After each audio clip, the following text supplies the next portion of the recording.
Hey there, fellow Romans. Senior Editor Kevin VanOrd here.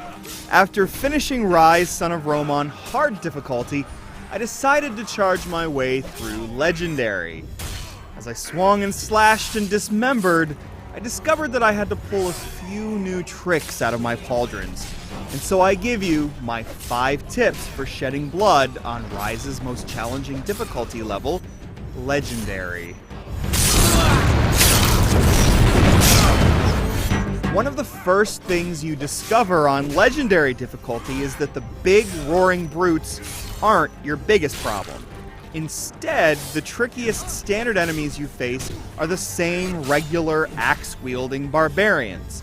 Their danger lies in how they perform one of 2 attacks, the one that you can block as soon as you see them coming at you, and the one where they leap into the air and come down on you. It's that second attack that's so tricky, because you can easily block too early thinking they're going to do the regular attack, and then they don't, and you've left yourself open to attack by being too quick to block. These are the guys to keep your eyes on, and you should take them down first before worrying too much about the big hulking dudes. Wait to counter their attacks until you know which one they'll perform, and keep in mind that countering the leaping move will stun you for a brief moment. The archers are dead. Now move out! Chances are you don't need experience gain by the time you play on Legendary, and I'd argue that crowd control is more important than damage in this mode.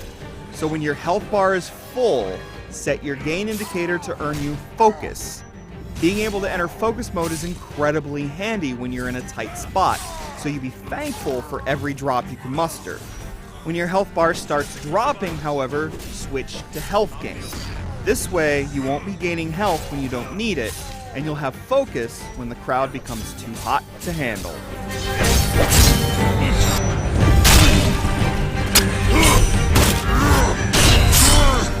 You probably noticed on other difficulties that Ryse's camera doesn't always give you enough time to react, but even on hard, taking a little damage is not really a big deal.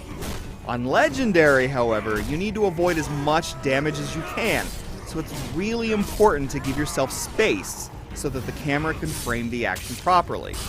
Don't squeeze yourself into corners, and don't be afraid to roll into a better position. This is especially helpful in Chapter 3 when you enter the tower to disengage the chain locks. Stay on the move, and don't let yourself get surrounded. It'll also help here if you heed.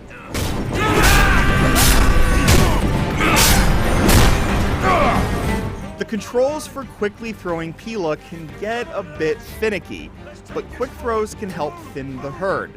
Try it in spacious arenas where you know you have enough time to toss a spear. Pila are also at the center of Ryse's most frustrating sequence on Legendary, taking down the archers in Chapter 3. Before you throw your controller at the TV, try this. Drop down as soon as you can and stand over the pile of Pila. Take down the archers on the right with fully charged throws, and deal with the rest with quick throws or with slightly charged tosses. Focus on the archers in the foreground, and don't waste Pila on archers taking cover. Also, make sure you aren't holding the trigger when you try to pick up more Pila, or Marius will just bang his shield like a dumbbell. It might take you a few tries, but these tips should let you get through the game's most annoying sequence.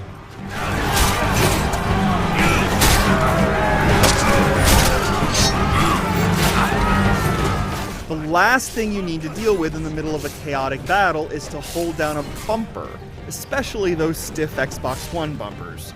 It can mess with your timing, so forget the bumpers entirely and use Kinect. Where you have to hold down the bumper for a few seconds, voice commands are immediate, so don't be afraid to annoy your significant other by shouting out, "Fire volley!"